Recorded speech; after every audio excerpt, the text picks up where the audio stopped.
I want to talk about the biggest and the most important story in the world, the Wuhan coronavirus.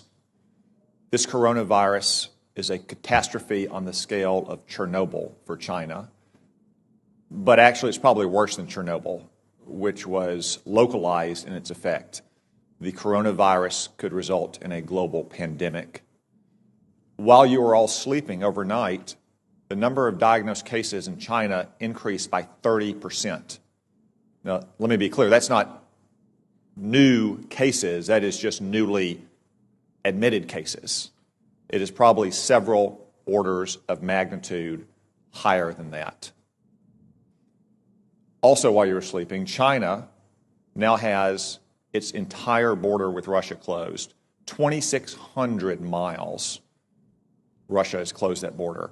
El Al has shut down travel between Israel and China. Air France has shut down travel between China and France. And that's in addition to all the other countries that have already shut down travel. From what we know so far, and there's still many unknowns, this virus could have both a long incubation period, as much as 14 days, and individuals could be contagious while asymptomatic, which was not the case with SARS in 2003. Furthermore, from some cases, it appears that the virus could be aerosolized, which means it doesn't require the kind of contact that you have with, say, a married couple kissing each other or a family living in close quarters in a hotel or apartment, but rather the distances we are all sitting apart right now. Yet China is still lying about all of this. They've been lying about it from the very beginning, and you don't need their history of lying about SARS in 2003, though it is relevant here. You just have to see what's happened over the last 2 months. We now know that the first case manifested no later than December 1, even though China didn't reveal it to the WHO until a month later on December 31st, when they continued to hide it from their own citizens. And they continued to say that it had been contained inside Wuhan.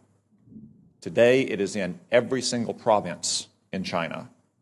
They also claimed for almost 2 months, until earlier this week, that it had originated in a seafood market in Wuhan, that locals had contracted it from animals in, say, bat soup or snake tartare.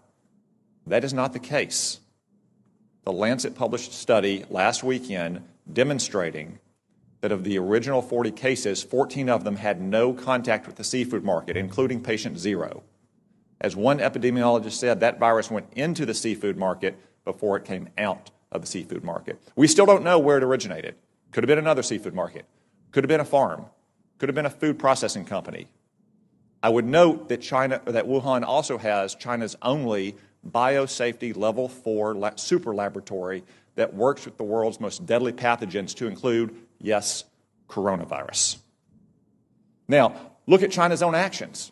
They have quarantined 60 million people, 60 million, more than the entire population of our West Coast. They've shut down schools indefinitely. Classes canceled nationwide indefinitely. Hong Kong, a part of China,